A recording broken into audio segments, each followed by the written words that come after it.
Hey everyone, it's Monday, and it's about 2 o'clock, and you know what that means? I'm shooting you guys out a video, and we're going to talk about Money in the Bank. So, without any further ado, before we get started with Money in the Bank, as usual, I'm going to do a little housekeeping. Alright, it's official, as of this morning. Thanks to a wonderful gentleman on eBay, I have procured my DVC points. I have 20 DVC points. And now I have 8 left because I used them and now I'm staying at the Animal Kingdom Lodge Villas at Kidani Village. So, on September 19th, I will check into Animal Kingdom Lodge Villas at Jambo House for the first day.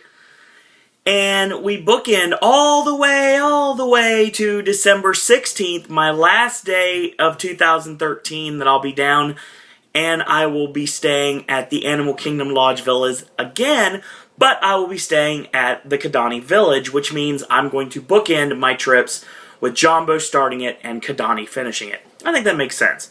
Still on the wait list for Bay Lake Tower, and still trying to get into Grand Floridian Villas. Have a new idea to try to get into Grand Floridian Villas. Hopefully that will pan out.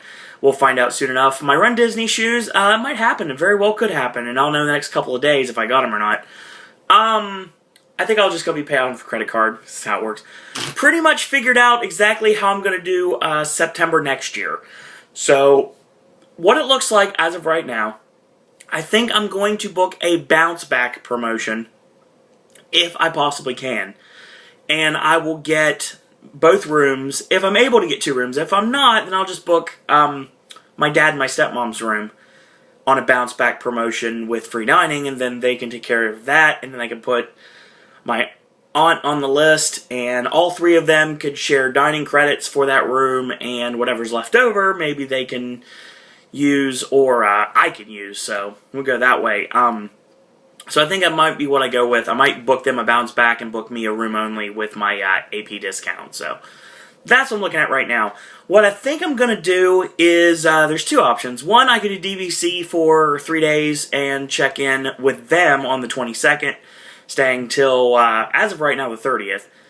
Or I might be able to change it up a bit and stay at Pop Century my first days, and then check into the All-Stars with them on the 22nd when they come in. I think that might be what I'm pushing towards. Saving us money is a good idea, and I need to stay at Pop at least 1 day in 2014, so I'm going to do that. So the goal as of right now is for me to stay at Pop Century at least 1 day every trip, because it's my home resort. It's my favorite resort. I like to say I am a DVC owner at Scopa Towers. So, yeah, that makes sense to me. I am a DVC owner, that's true, at Wilderness Lodge Villas, which I have not stayed at, but hopefully I will soon. I need to stay there, I need to stay at the Beach Club, and I need to stay, of course, at Bay Lake Tower and the Grand Floridian, because as of the end of this year, I will have stayed at every other resort other than those. Saratoga Springs is up in the air right now. I'm booked there for the 4th, but like I said, I will gladly drop it if I can get into Bay Lake Tower or Grand Floridian Villas, so Saratoga Springs might be added to that list. I don't know. We'll figure it out. So, let's talk Money in the Bank. Alright, sorry, my nose today. So let's start off the show, and we started it off with the pre-show. The Money in the Bank kickoff that was on YouTube about 7:30. And it was funny because everybody was talking about how there was going to be a replacement for Kane in the All-Stars Money in the Bank match. And they mentioned Kofi Kingston, and they mentioned The Big Show. Well, lo and behold, they were actually both on the panel for the Money in the Bank pre-show, and they were followed for the entire duration of the pay-per-view when it went live at 8 o'clock.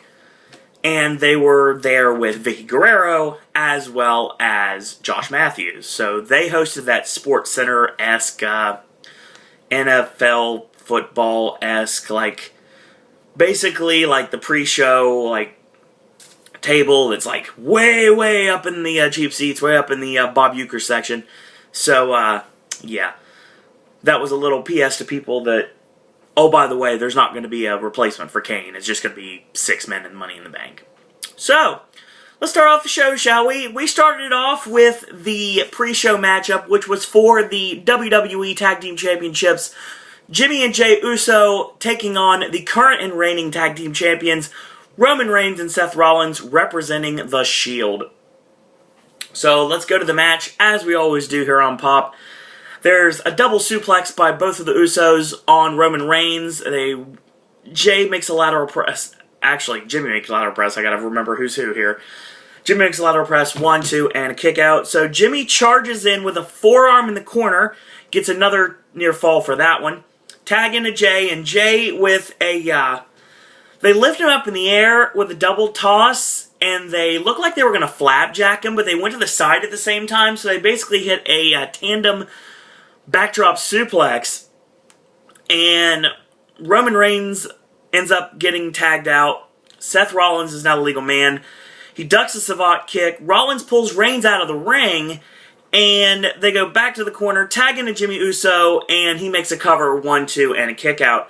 Whip in, ducks the clothesline, big drop kick by Seth Rollins, tags into Roman Reigns, and he gets set head first into the canvas, does the Uso, which is Jimmy in this case. So he basically took his head and just rammed it hard in the canvas as hard as he possibly can. So Jimmy whip gets reversed, nice backdrop, lands on the ring apron, and he nails Rollins, catches him sleeping, so of course Rollins can interfere and break up any pin attempt at this point. Roman with a big clothesline on Jimmy Uso, spins him like a top, and he gets knocked out to the floor. The momentum carries him to the floor. So tagging to Rollins, and he goes for another cover, 1, 2, and a kick out. So he chokes him with the flat of the boot, and drops the knee, goes for another lateral press, still gets a near fall out of it. So a fireman's carry, tag in, and Roman Reigns with a big right hand, 3 headbutts to the midsection, and tag in to Seth Rollins. Rollins and Reigns with the wishbone, and they go for a pin, 1, 2, and a kick out. So Jimmy Uso's in some trouble right now, and Reigns locks on a chin lock with a step over, kind of like a modified camel clutch, basically. So Jimmy Uso fights up, and he basically gets shoved down by the hair. Rollins tags in Reigns, and there's a whip in, and he goes for the Superman punch, but he misses, and quick tag out to Seth Rollins, and blind tag, backdrop, lands on his feet, and he gets kicked off. Rollins pulls Jey Uso off the ring apron, so he's down. Reigns tosses the other Uso, tosses Jimmy out to the floor, and a clothesline on Jey, and Roman tosses him back in, 1, 2, and a kick out. So Jey ends up leaps over the top rope with the plancha on both members of the Shield. Toss Rollins is in, he goes up top for the flying body press, 1, 2, and no, he kicks out. So whip in, reverse, and a full Nelson bomb, Bubba bomb, basically, Bully Ray style. Tagging to Jimmy Uso, and he nails the Rikishi running butt bump in the corner, and throws Rollins up in the air, and catches him in the Samoan drop, 1, 2, and Rollins barely is able to kick out. So he goes up top, he gets crotched, Rollins climbs up, going for the superplex. This is nice. And Jey catches Roman. Oh, okay, Rollins goes up for the superplex. So, basically, Jimmy is crotched up top, Rollins going for a superplex. Jey climbs up as well, so they're both trying to superplex them, and then Roman Reigns comes in and gets under Jey Uso, and they all do a Tower of Doom spot, superplex, belly-to-back superplex, and a powerbomb all at the same time. So that worked really well, does the Tower of Doom, like it always does. All 4 men are down and out at this point. So Rollins makes a cover, 1, 2, and no, he's able to kick out right in the nick of time. Tagging to Roman Reigns, Jimmy pulls him in before the tag, and a big savate kick goes up top for the Samoan splash. And 1, 2, and at 3, Roman Reigns valiantly makes the save for his tag team partner, so the tag team titles did not change hands on that attempt. And he tossed him to the floor, big Superman punch on Jey Uso. Rollins picked up, and he's carried to the top for the top rope Samoan drop. He elbows out of it. He nails a right hand, and he ends up turnbuckle powerbombing Jey Uso. And at this point, there's a blind tag right before the turnbuckle powerbomb. So Jay staggers back after the turnbuckle powerbomb, and bam! Cut in half with the spear. 1, 2, 3, and the Shield retain the WWE Tag Team Championships. Good match to start off the show, and really boosted the value of the Usos as legitimate contenders to the WWE Tag Team Championships. They lost clean tonight, so I'm not sure if that means they're going to get a rematch or not. Maybe they'll have to build themselves back up again. Who's going to challenge the Shield next? We have a rematch with the Usos. Do we bring in the Wyatt family tonight on Raw? Anything's really possible, so there's a lot to really talk about. That was our pre-show match, and then we go right into it. Right at the end of the pre-show, you hear the Shield's music, of course, playing, and Dean Ambrose joins Rollins and Reigns at the table, and they all three do the Shield pose and everything. I don't have a third guy or the fists, you know what I mean. So, basically, they all three do the Shield pose, and, excuse me. So, Ambrose is going to wait in the ring because, obviously, we're going to be starting off Money in the Bank with the World Heavyweight Championship contract ladder match to start off the show. So, Ambrose is in the ring, and he's readying himself, and then all of a sudden you hear Fandango's music, and Fandango comes out to a really sizable pop from the Philly crowd. Thank you, Philly crowd, for still fandangoing still after all this time. And the first thing you see is oh my god, the stunning Summer Rae, and she is wearing this, like, fur thing, and oh my god, she looks absolutely breathtaking. I really like Summer Rae, I'm sorry. It's funny that I like Summer Rae so much, because Summer Rae's got the look of both Michelle McCool and especially Maurice. They have that vibe. Like, Maurice is a very good... It's like, basically Summer Rae is a... obviously, Maurice is French, and basically I see that Summer Rae is her English equivalent, or her American equivalent in this case. I don't know exactly what the preferred nomenclature is, but basically what I'm saying is this. She's kind of like, she reminds me a lot of Maurice, and I really didn't find Maurice extremely attractive back when she was in the company, but oh my god, I really like Summer Rae a lot. I really do. She is gorgeous. And basically, Fandango comes out to a nice pop and drinks in the crowd, and of course, that's going to start off the pay-per-view, and that's when the kickoff show ends. Well, we come back, and of course, we start off Money in the Bank with the big Money in the Bank contract ladder match for a shot at the World Heavyweight Championship. Both Dean Ambrose, who is still the current United States Champion, and Fandango are still in the ring. And of course, then the next participants come out. The Rhodes Scholars, Cody Rhodes and Damian Sandow, as well as the Real Americans, Antonio Cesaro and Jack Swagger, with of course Zeb Coulter. And the final participant is my pick, Wade Barrett. So, like we do here, to go through the entire match would be insane, and I probably would have broken my wrist via writing so much. So, if you're new to this, welcome, by the way, and basically I'm going to tell you how it works here. We're going to go midway through the match, or in my opinion, midway through the match, or when I decided to start writing, and we're going to go all the way to the finish, and pretty much move by move. So, here we go, folks. So, Antonio Cesaro climbs up the ladder, and Ambrose meets him up top, and Cesaro locks on that tight chin lock and just dangles Ambrose over the top of the ladder. And he basically puts on so much pressure that Ambrose just falls, he crumbles to the canvas. So Cody Rhodes stops him, and he ends up getting kicked off. And Cesaro is down. Cody picks up Antonio Cesaro. There's a ladder set up in the corner, mind you. Cody picks up Cesaro and muscle buster on the ladder, and that was one of the most awesome spots of the entire match, without any question. And Cody's gonna kill you. I'm surprised that chant didn't start. So it might have. I don't know. I barely could hear. I could hear the crowd was really into it, but I could not tell what they were saying because my volume wasn't loud enough, I guess. Maybe I'll learn for SummerSlam. Anyway. So, the clothesline is ducked, and a back kick, and a DDT on Cody. This is by Wade Barrett. And Barrett slams Cody hard on the ladder, and basically he sets up the ladder, and Barrett starts ascending the ladder, Jack Swagger climbs on top of the ladder and brawls with Wade Barrett. He goes to knock him off, and Barrett just is like, this isn't happening. So he readies the elbow, and bam, Bullhammer knocks Jack Swagger off the ladder, and Barrett is climbing.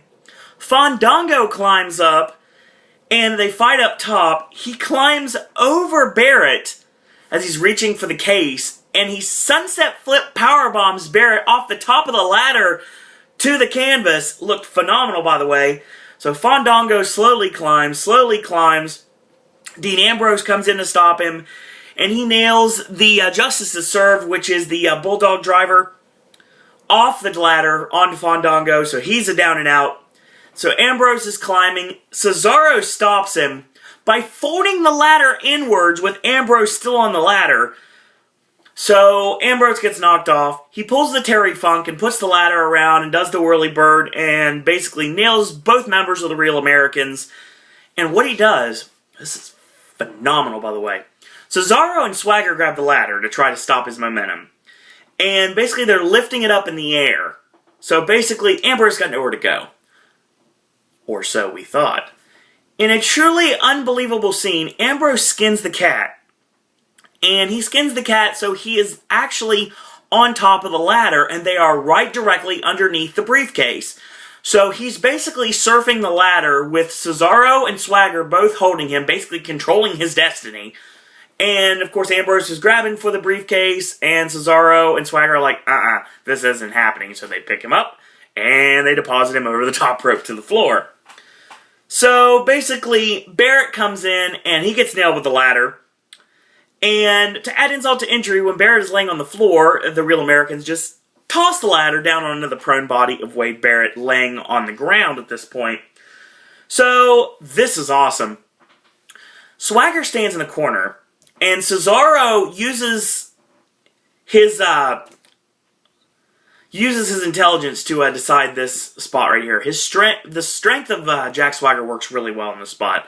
What he does was he steps on top of the shoulders of Swagger, and he uses the arms, kind of like the old Quebecers, like cannonball finish they used to do, but they walk over underneath the briefcase.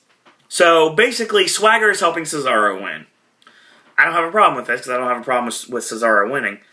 So, unbeknownst to them, Cody Rhodes has regained his mental faculties momentarily, and he springboards off the ropes and drop kicks Swagger, thus causing a domino effect to when Swagger falls, Cesaro goes with him. So basically Cody took out both members of the Real Americans, and that was the end of it right there. So Cody backdrops Swagger over the top rope to the floor, and Fandango gets in the ring. He gets nailed with Crossroads, and a stiff looking one at that.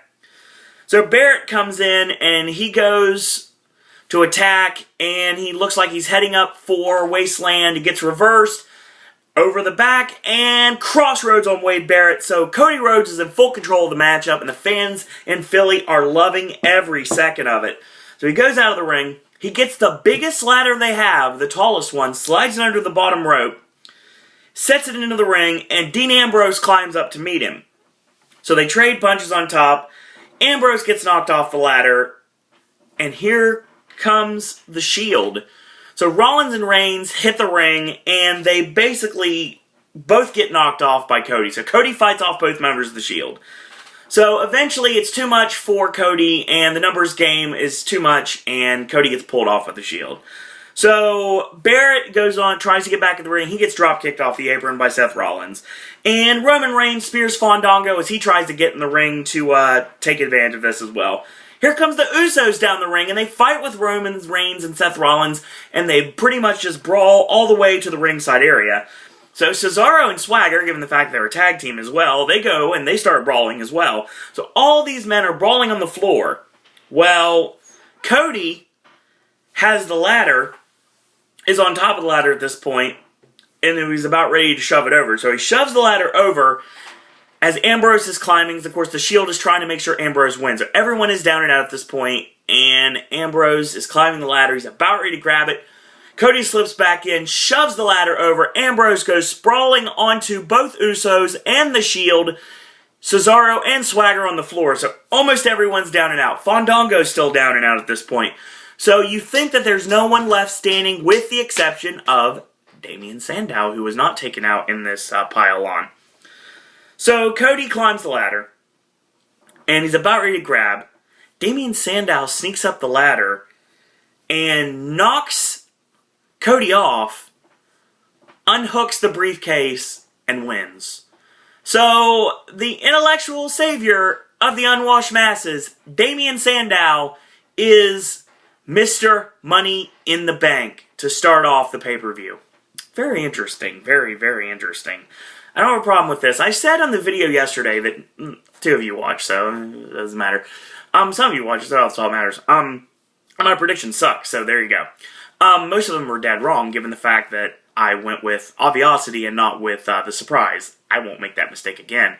So, I said that the Rhodes Scholars and the Real Americans cancel each other out, given the fact they're tag teams. And that was not to be the case, because what it looks like, I talked about Cody would not win Money in the Bank unless he turned face. Well, this, in essence, turned Cody face. And what I think is going to happen between Cody Rhodes and Damien Sandow, they're going to end up feuding, and they're going to feud over the summertime. In a SummerSlam, Sandow's going to get cocky, and he's going to put the briefcase on the line against Cody Rhodes at SummerSlam.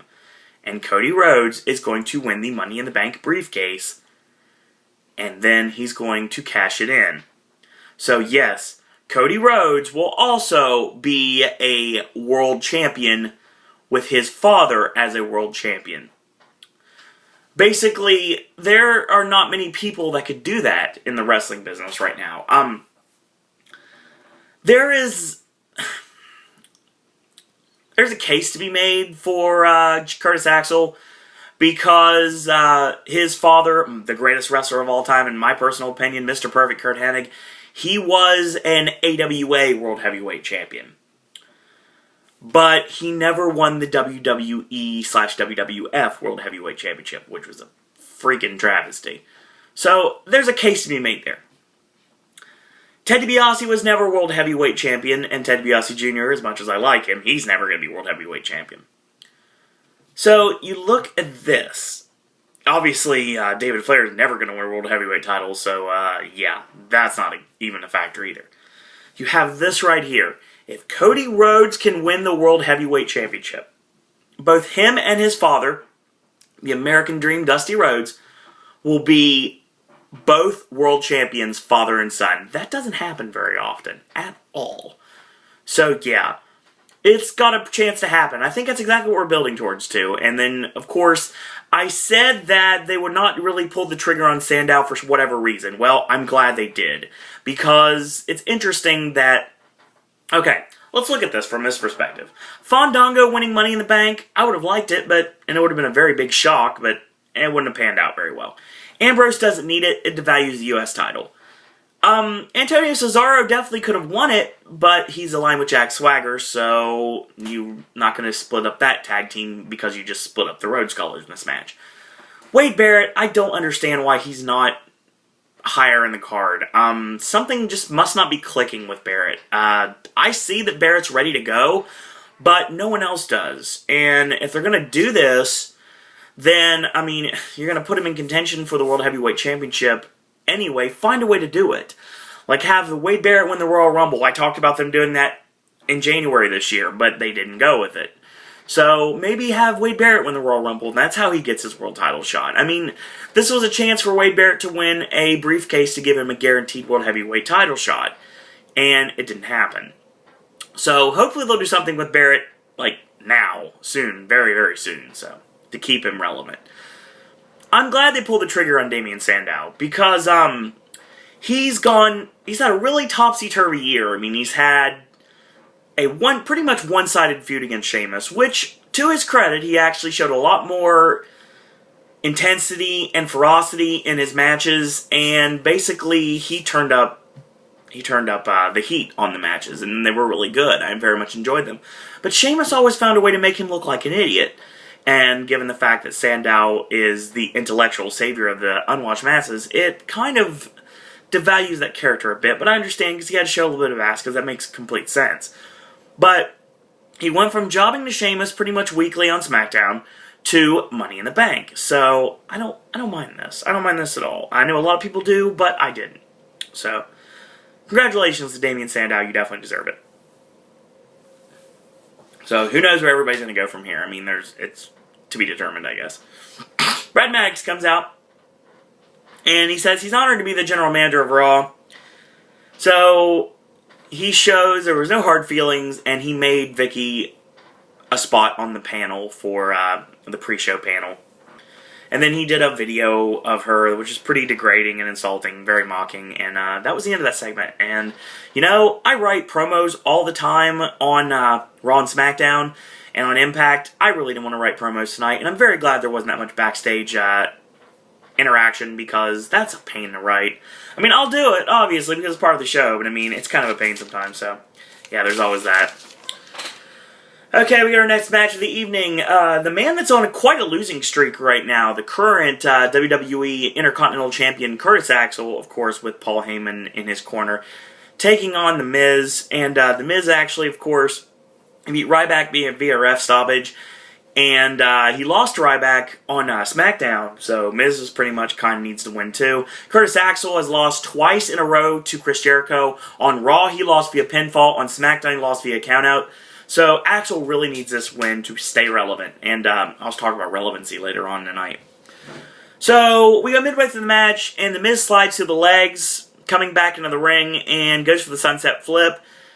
And Axel nails his snap backdrop driver, like delayed snap backdrop driver. Looks awesome every time. 1-2, Miz kicks out.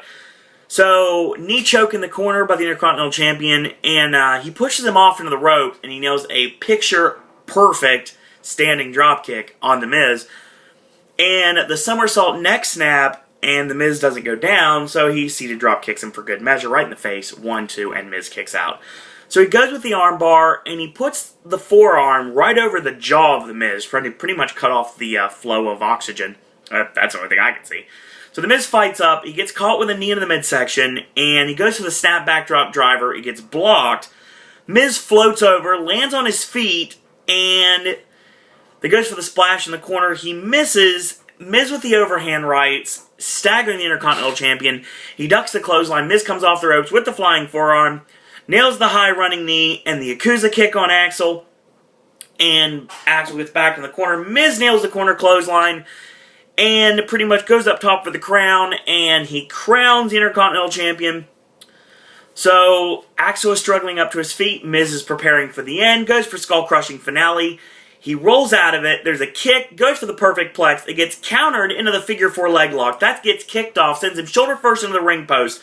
There's a boot in the midsection, goes for the perfect plex. 1, 2, and at 3, Miz kicks out. So Miz kicked out of the perfect plex. So, he basically goes for Kurt Hawkins' Taste of Pain, and it gets shoved off, and Miz nails the stunner on the knee, locked into the figure 4, and basically Axel turns the momentum, putting more pressure on the Miz.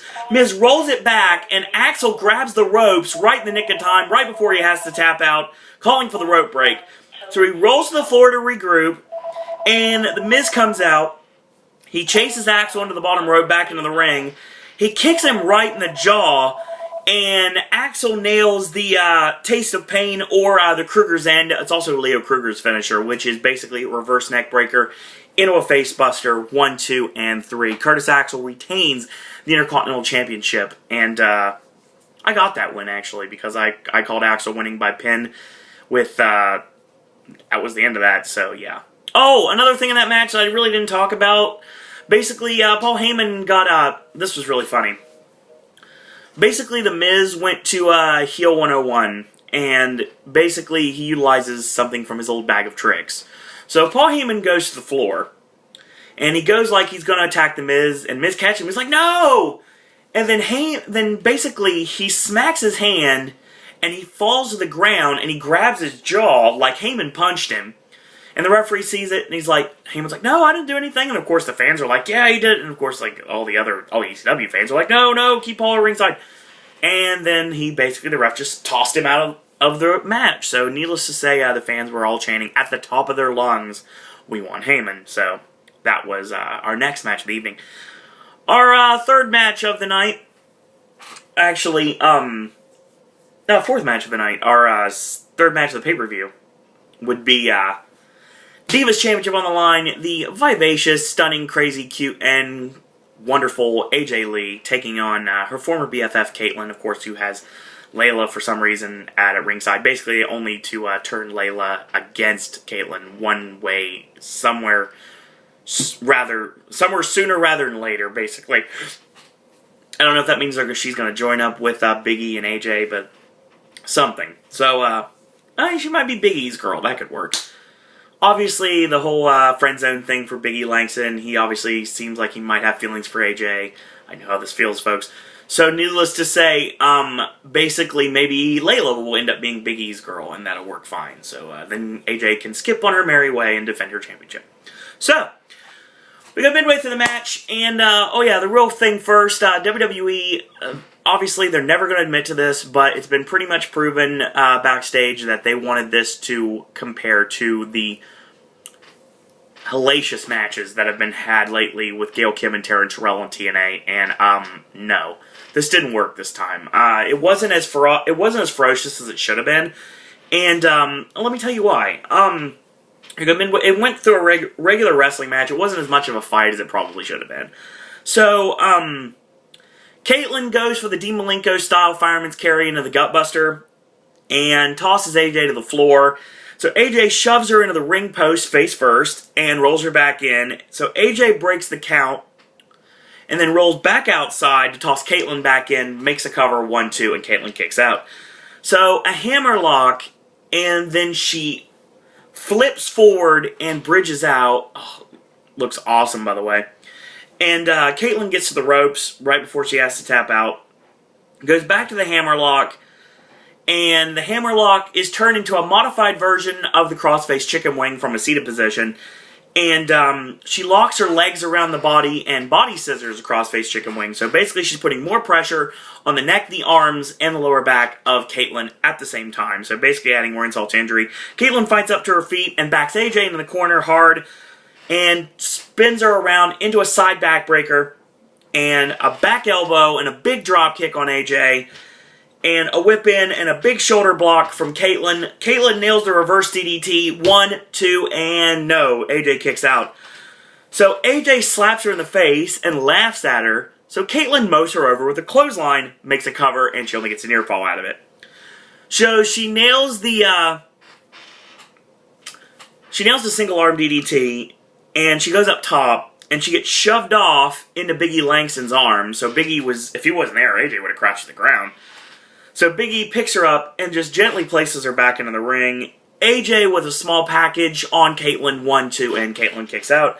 So Kaitlyn gets up to her feet, AJ gets up to her feet, and bam! Spear out of nowhere. And basically, AJ kicks her off and turns it into a black satellite, into the Black Widow, and right in the center of the ring. She goes down to one knee, she's down to both knees, AJ putting on more pressure, and eventually Kaitlyn just has to give it up. So AJ retains the Divas Championship. Not as ferocious as I thought it would be, not as violent as I thought it would be either.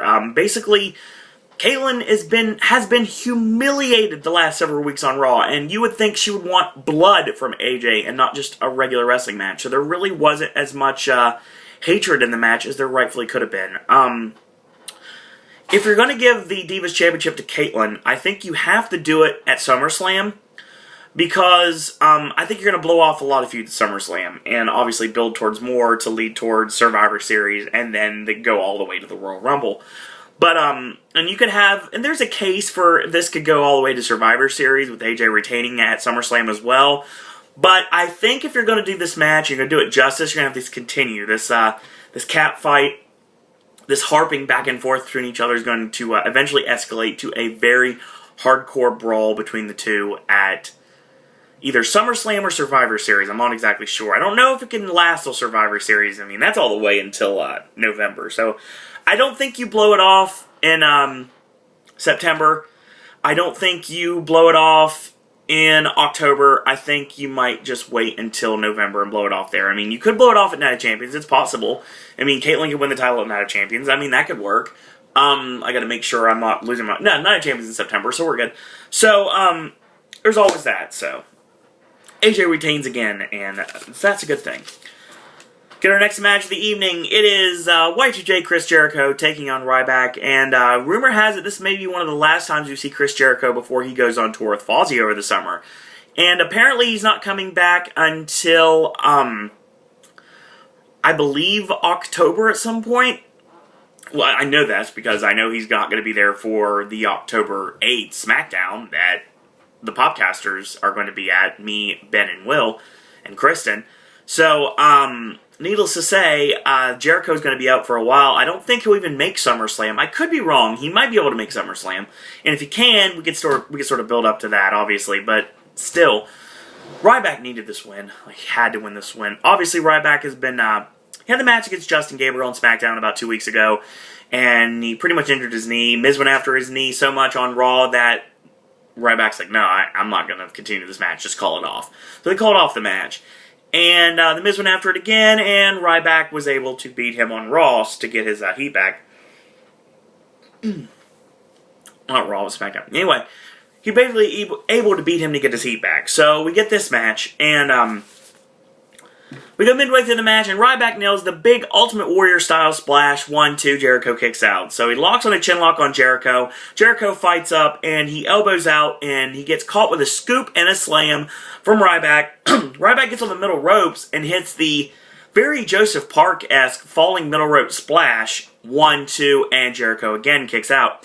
Whip reverse, and he catches the knee, and he gets rolled up. 1-2, and Ryback this time kicks out. So Ryback forearms Jericho off the ring apron, knocks him into the announce table. He pretty much just had him between both tables. He was kind of like stuck there momentarily. So he tosses him back in, and he kicks him viciously in the ribs as he's struggling to get up to his feet. Ryback steps on Jericho's face, and he beels him to the opposite corner of the ring, back to the chin lock. Jericho again fights out of it with the punches, a boot in, a whip, and a kick to the face, and a big flying forearm from Jericho. He ducks the clothesline from Ryback, and a Northern Light suplex, 1-2, and Ryback kicks out. So, basically, he goes for a big spine buster, it gets countered into the walls, and he gets kicked off, shoulder block, tosses him over the top rope to the ring apron, and he goes up top for the crown. He gets caught, overhead release, belly-to-belly suplex on Jericho. He readies in the corner for the meat hook, and he blasts Jericho right with the meat hook clothesline, goes for the shell shock. Jericho elbows out of it, boot in, code breaker, gets countered into a huge spine buster from Ryback, and he plants him with the deadlift powerbomb. 1-2, barely Jericho's able to kick out. So he goes for a charging clothesline. Jericho kicks him straight in the kneecap, step up in security kick, 1-2, and Ryback again kicks out. So he rolls to the apron to regroup. He shoulders in, and just like on SmackDown with Curtis Axel, Ryback goes for the shoulder, again, gets caught with the code breaker, and he kind of like, and he falls back off the ring apron to the floor, and he rolls back in at 9, breaking the count. Jericho climbs to the top rope, huge flying body press, 1, 2, and again Ryback kicks out. So he pounds away at the head, and Ryback ends up getting the advantage again, goes for the gorilla press, and he gets pressed into the shell shock. Shell shock countered into a spike DDT. 1, 2, and again a kick out. So he goes for the shoulder. And basically, shoulder block, Ryback's down. So Jericho goes for the lion salt. He goes for it, lands on his feet, and he kind of staggers back. Ryback rolls him from behind, uses all of his 291 pounds to lean into Jericho so he can't kick out. 1, 2, 3, and Ryback wins the match clean. Okay. It was okay for what it was. It wasn't as much chemistry as there could have been. Ryback needed this win, like, desperately. I don't know where you go from here. I know a lot of people were talking about it, and I even mentioned it on the NXT and SmackDown recap, that I see that Vicky Guerrero is going to end up taking the managerial reins of Ryback sooner rather than later. I don't know if it'll happen before SummerSlam. I would say probably so, because obviously tonight on Raw you have to build towards Ryback's next opponent, and we don't know exactly who it's going to be at this point. So, There's always that. Decent match for what it was. So, next match of the evening, the current and reigning World Heavyweight Champion Alberto Del Rio defending against the #1 contender Dolph Ziggler. So, this match was really good too. I'll talk about this now, so yeah, I get these notes ready. These notes are annoying. There's 4 pages of notes, folks. It really was. So anyway, so Del Rio, midway through the match, goes for the step-up enziguri on the ring apron, sends Dolph Ziggler to the floor, and tosses him hard into the barricade, rolls him back in, 1, 2, and Ziggler kicks out. So drops 4 knee drops in the back of the head, and rolls the groggy Ziggler over, 1, 2, and again, Ziggler manages to kick out. Goes with the chin lock, so Dolph elbows out, and a big sunset flip, 1, 2, and a kick out. So, huge standing drop kick on the World Heavyweight Champion, and basically goes for his big splash in the corner and finds nothing but his forehead against the ring post, and pretty much, at this point, gets kicked in the head by Del Rio, and when he's down on the canvas, he gets stomped in the head viciously, and he chokes him on the bottom rope, so Del Rio definitely showing heel tendencies in this match. So he pounds on the head as he climbs back into the ring, and he nailed those kidney forearms, 9 in succession, and instead of the backstabber like he normally does, he did what he did at Payback, and he winds up, and bam, the point of the elbow right in the back of the neck of Dolph Ziggler, of course, playing up the fact of his concussion he just had recently. So he neck snaps him across the top rope, Del Rio goes up top, and he climbs up, Ziggler climbs up to meet him, and X-Factors him off the top rope, and goes for the cover, 1, 2, and somehow Del Rio kicks out. So they trade blows, and Ziggler gets the upper hand, knocking him back into the corner, and he goes for the shoulder. Del Rio gets posted, and a hangman's neck breaker from Dolph Ziggler, 1, 2, and a kick out. So he goes for the name dropper, and he gets countered into a German suplex, 1, 2, and Ziggler kicks out. So he goes for the drop kick, then he misses this time. He gets backed into the corner. He ducks the step-up enziguri kick, and when Ziggler is waiting for Del Rio to wake up and get to his feet, as soon as he does, he nails the name dropper, 1, 2, and barely Del Rio kicks out. He gets caught, tilt-a-whirl backbreaker, 1, 2, and Del Rio almost gets the win right there. So he goes up top, dives off, and the Brian Pillman counter with the drop kick as he's going up top. Randy Orton does this sometimes too. 1, 2, and a kick out. So, AJ's music hits. And she comes skipping to the ring wearing the Divas Championship. So, basically, Ziggler shoos her away, and the Hangman's reverse into a tilt-a-whirl, countered into a spike DDT, and Dolph goes up top, and he gets crotch backwards up there. So we see what we saw at Payback, and an inverted superplex off the top by Del Rio, 1, 2, and barely Dolph kicks out. So he signals for the cross arm breaker. He goes for it. It gets countered, ducked the clothesline, and he tosses Ziggler up in the air, and Ziggler just goes about 10 feet up in the air and crashes hard to the canvas. In the second, he kind of struggles up to his knees. GSK, 1, 2, and barely Ziggler kicks out of the same move that put him down with the World Heavyweight title on the line at Payback. So he pulls the knee pad down, exposing the knee brace. And of course, he's going to basically go for the GSK again.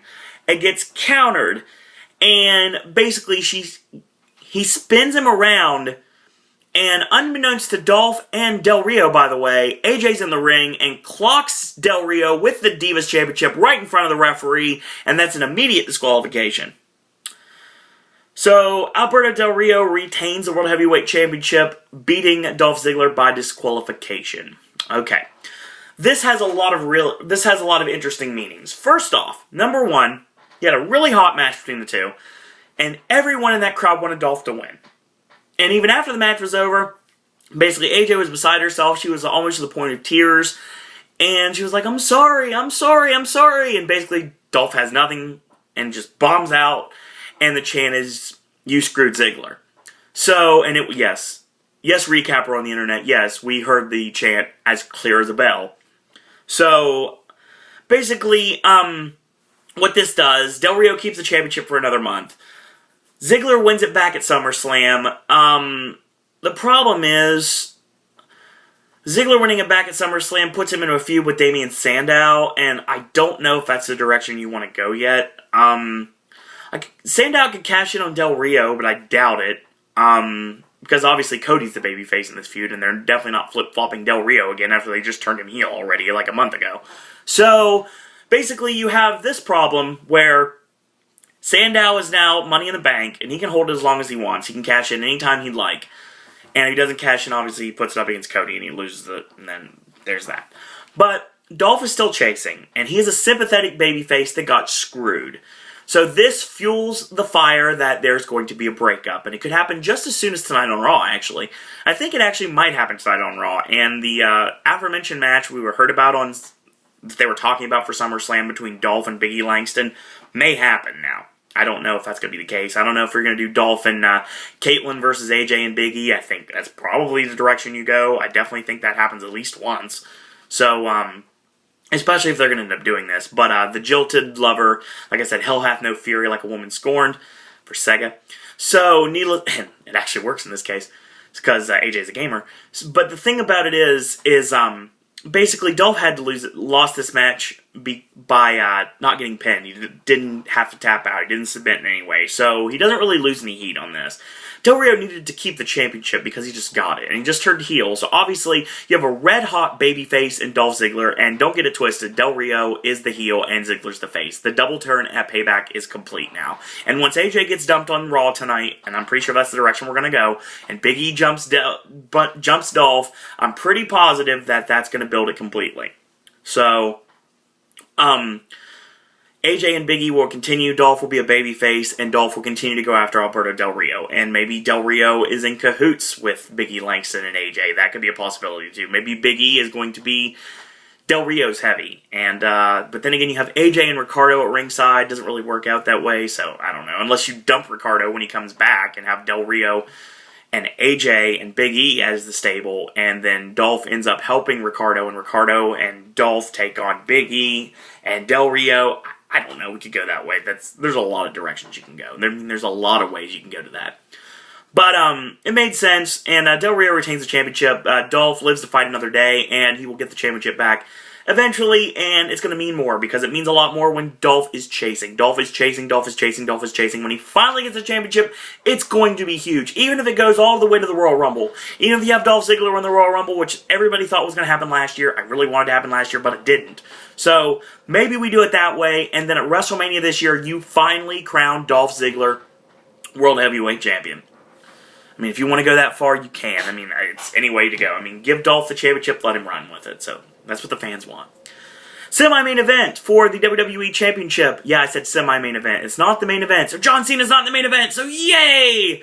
John Cena defending the WWE Championship against the world's strongest man, Mark Henry. This has been the most motivated we've seen Mark Henry in a long time. He's got a reason to care. He is in a program with John Cena right now that he has to win.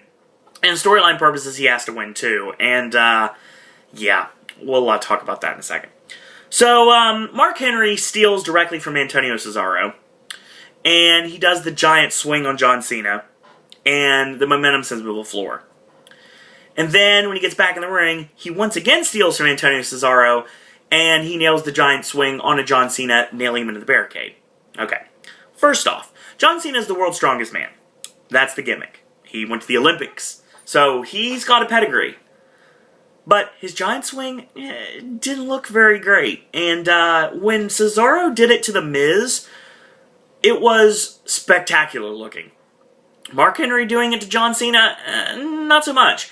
So, I said before on this channel numerous times, Antonio Cesaro is pound for pound the strongest superstar in the WWE. Don't believe the hype about anyone else. No offense to Mark Henry, but I think Cesaro, pound for pound, by and large, is stronger than Mark Henry. And just seeing both of their giant swings back and forth kind of solidifies that fact. I don't know, there's probably about maybe a 20-pound... I don't have a way to look at this right now, and I'm not going to look up or anything. I look down too much in these videos anyway because I'm reading my notes. But basically, there's like a 20-pound weight difference between John Cena and The Miz. So, maybe a 40-pound weight. I don't know how much muscle Cena's packed on lately, so I don't know what we've got right now. But, like, 20 to 40 pounds. Okay, we'll go with 20 to 40 pounds, just to be safe, between The Miz and John Cena. That's not that much. So, needless to say, Henry did not make it look that good, and he's the world's strongest man. And Antonio Cesaro made it look awesome, and he's not being put over with the Swiss strongman gimmick. So, yeah, don't do that. That didn't work. So, basically, Mark Henry goes out, and he breaks the count. They both get back into the ring, and he goes for the avalanche to the corner. Cena, of course, moves out of the way. And he goes for a big slam on Mark Henry, and Henry falls on top of him. 1-2, and a kick out. So Mark Henry with a neck twist. Cena fights up and kicks the knee.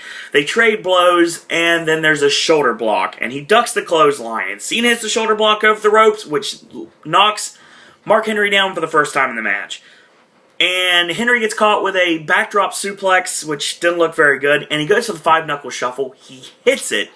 Sets up for the AA. And again, just like on Raw Monday night, Cena's knee collapsed. And Mark Henry landed on top of the back of his neck. He rolls over the prone John Cena 1-2. And Cena kicks out. So he goes for an over-the-shoulder power slam. It gets countered into a modified face buster.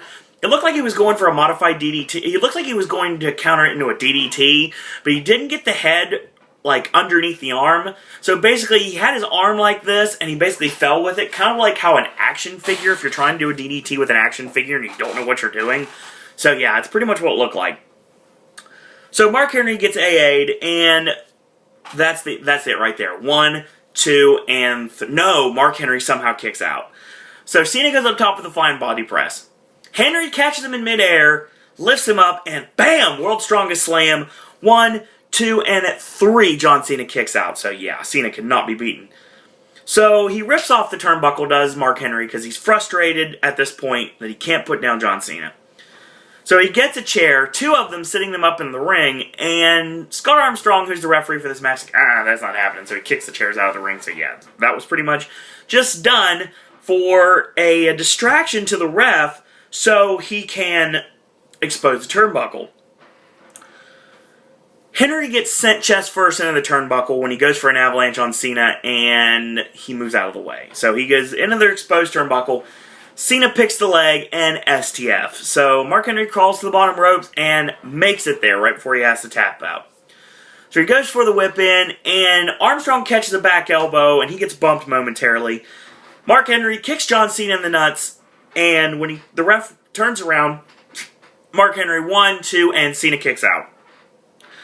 So he goes for the World's Strongest Slam again. Cena gets lifted up, and he lands on his feet behind. He ankle picks Mark Henry and locks him in the STF.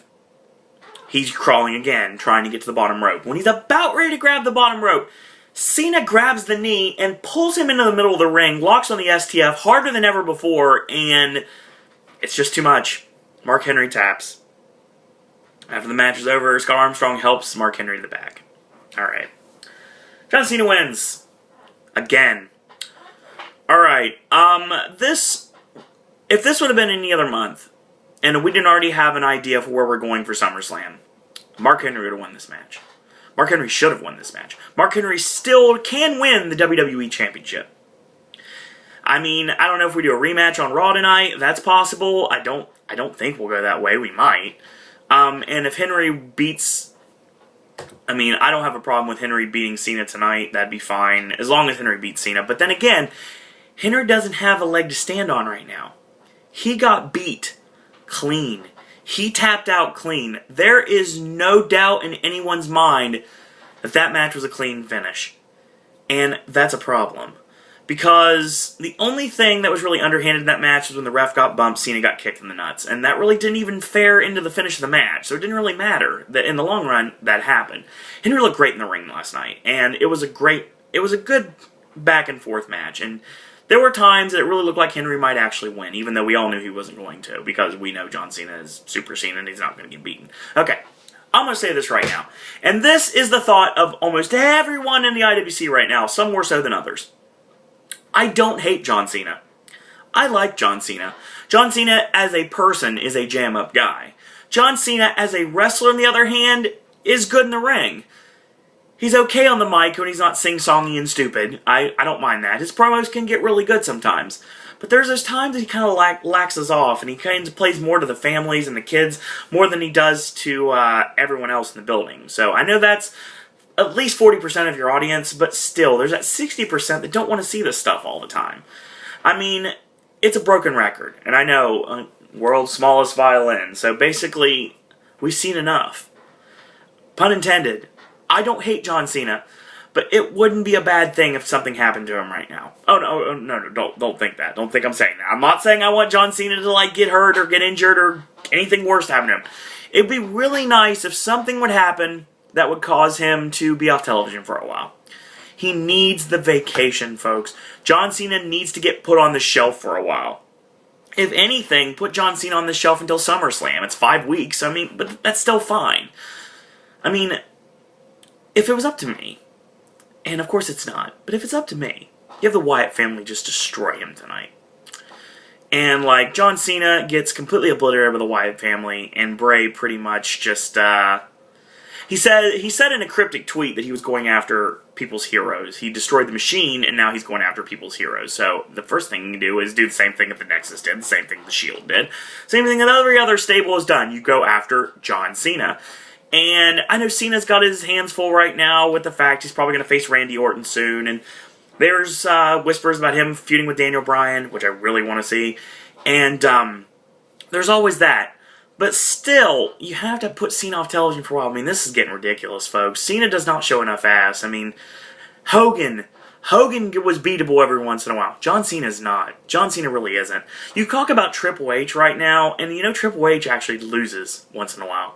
I mean, he put Curtis Axel over. It's by count out, but he put Curtis Axel over twice. So needless to say, I mean, he knows how to play the game. I don't like this. I don't really like this at all. John Cena in feuding with Randy Orton, we've seen it before, but Randy Orton needs to be a full-fledged heel when this happens. I think right now he needs to go back to the punt kick and just take people out. If he wants to be a heel, he needs to take people out. He needs to start punt kicking people. Like, people that don't matter, well, obviously don't matter in the big picture. People that could stand to be off television for a while. How about John Cena gets punt kicked tonight on Raw? How's that sound? That sounds great. I know I blew the finish to the main event, but let's say John Cena gets punt kicked on Raw tonight and put him out for a bit. Let him off television for a little bit. Let it be more... Let people want to see John Cena again, because right now we don't. I love Cena. I think Cena's awesome. Cena's great, but he needs to be off television for a while because we've... I hate to use that term, but we've seen enough. When it comes down to it, he really needs to be off television for a while. And let us get used to the fact of him off television. Then when he comes back, everybody's going to want to see him again, and that's what you do. But what do you do with Mark Henry now? I mean, he lost clean to John Cena. I mean, I don't know what you do with him. I really don't. I couldn't even tell you what to do with him right now. I mean, you could put him in a feud with someone else, but why? Why do it? Why at this point? I mean, if you could have Mark Henry just destroy Damian Sandow and take the briefcase from him, but I doubt you would do that. So I mean, I don't know. I mean, Mark Henry they really do something to Mark Henry, and I really hope they do something to Mark Henry sooner rather than later. Main event time. The All-Stars Money in the Bank contract match for the shot at the WWE Championship. CM Punk, the MVP of WWE, Daniel Bryan, Christian, Randy Orton, Sheamus, and the returning Rob Van Dam. Okay. So, Van Dam came out first, and he got a huge pop from the crowd. Bryan came out, got yes chance galore.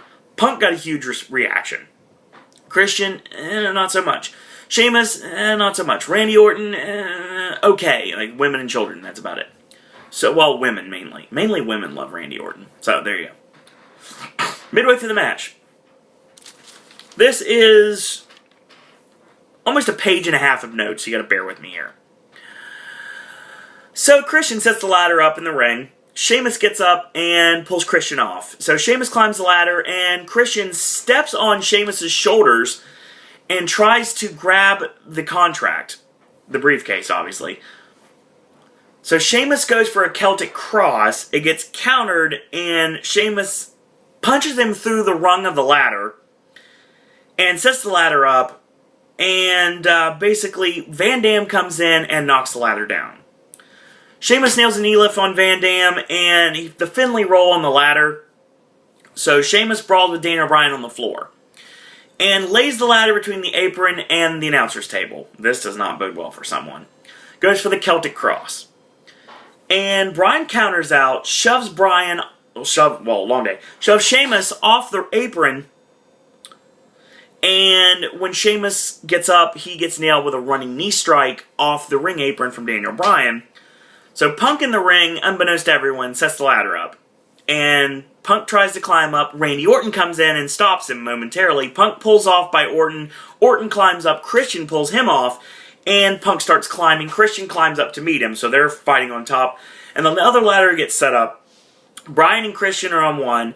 And all 6 men at one point are on both ladders. So everyone's fighting up there. So Punk, the smart man he is, grabs the briefcase and swings it out so all 6 men can fight for it.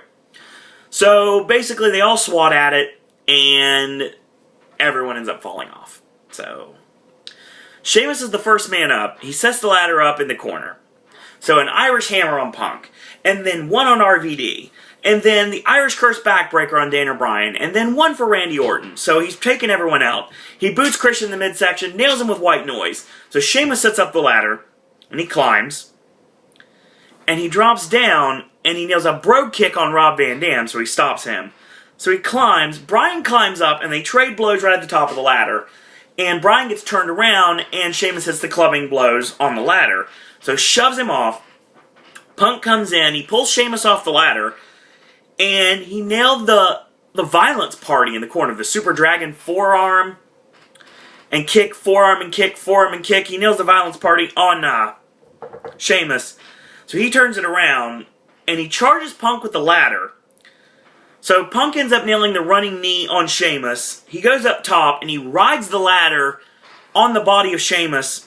And Orton comes in, nails an exploder on Punk onto the ladder that's set up in the corner. Nails the snake bite on Punk, and Christian comes in with the spear. Bryan gets knocked off the ring apron, and he sets up the ladder, and he starts to climb. Van Dam comes in, nails Christian with the ladder, and he lays the ladder in the corner. Corkscrew leg drop from RVD, and he climbs up. Christian knocks him off, and Christian starts stomping away at Van Dam to the dismay of the Philly crowd. So Christian sets up the ladder, he climbs up, Van Dam climbs up, so they trade blows at the top of the ladder. So Van Dam has the briefcase, and Christian ends up getting knocked off the ladder. And Christian pulls Van Dam off the ladder. Well, actually, doesn't pull the ladder. Long day. I had to read it wrong. So Christian gets knocked off the ladder, so he's prone. Van Dam climbs the top of the ladder. Nails... Well, okay. We're calling it the 5-star frog splash, but given that height, you can't really do it. So he ends up doing a falling splash off the top of the ladder onto Christian. So he sets the ladder up. He climbs up. Sheamus comes in and with a punch. And they trade blows. Sheamus gets knocked off. So Sheamus knocks Van Dam off. Turnabout is fair play, right? So Bryan comes back in. The yes kicks on RVD. And then a yes kick on Sheamus. And they go back and forth. They go back and forth. And then a buzzsaw on Van Dam. And then a buzzsaw kick on Sheamus. So both men are down. He nails Orton with the ladder. A huge IED drop kick in the corner on Randy Orton. He nails a tope on Punk. Bryan is on fire at this point. Big missile drop kick nailing both Sheamus and Rob Van Dam at the same time. So he nails Orton, Van Dam, and Sheamus with the ladder. Bryan sets the ladder up. He's climbing. He's climbing. He's climbing.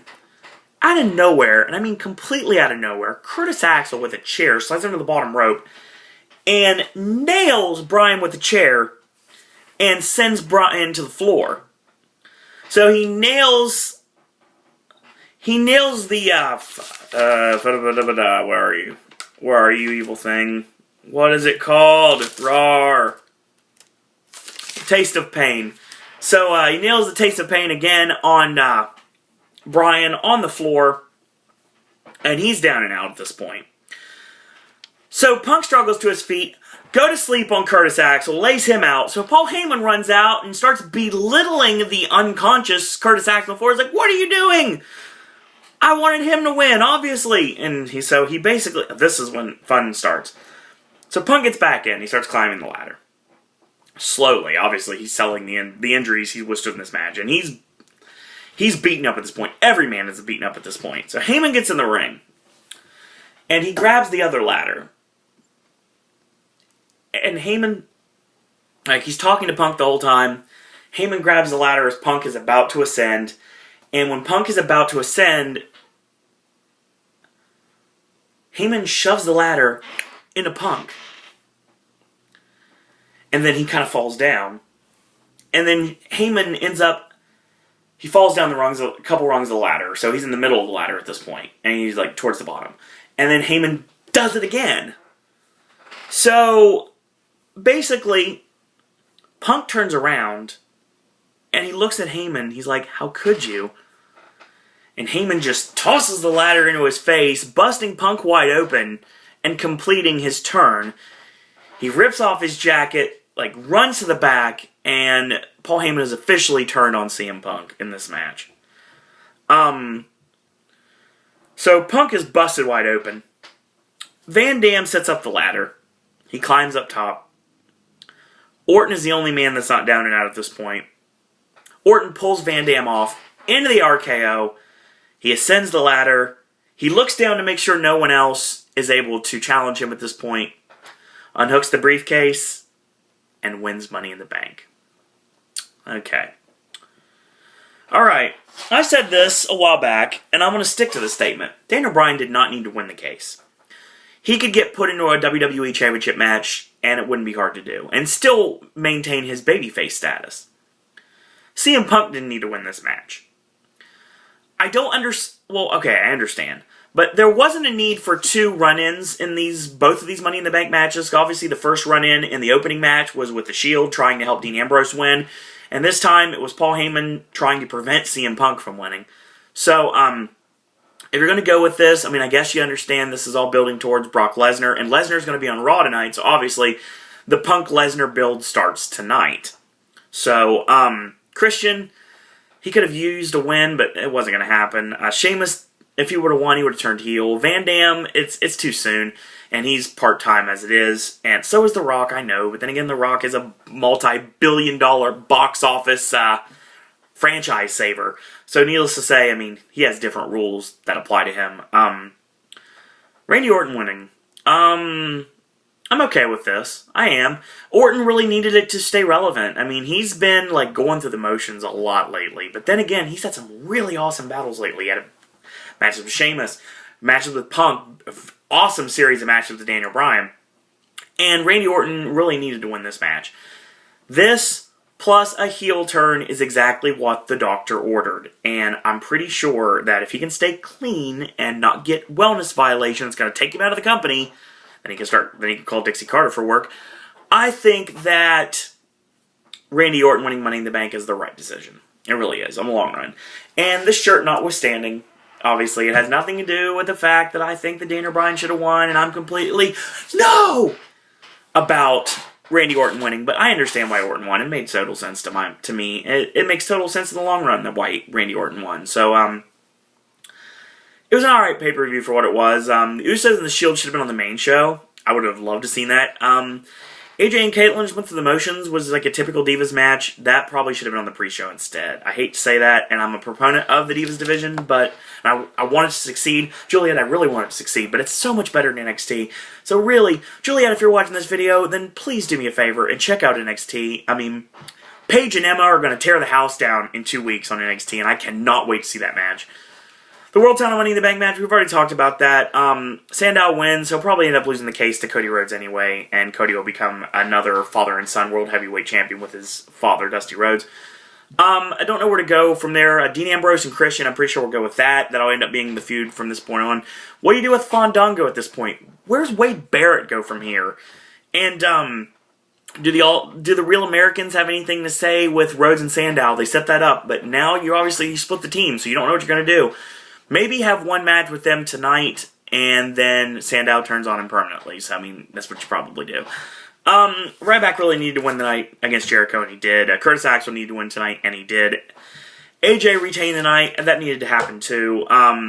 Mark Henry could have won any other time, but it just wasn't the night. And hopefully he'll win sooner rather than later.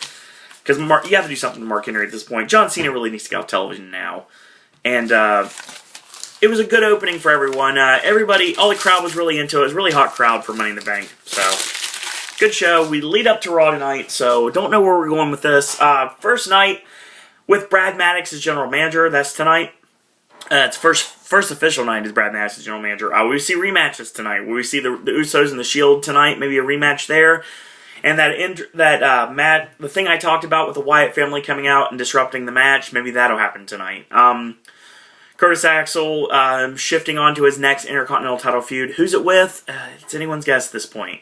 Christian and Dean Ambrose. That may start tonight. It may start on SmackDown. Who knows?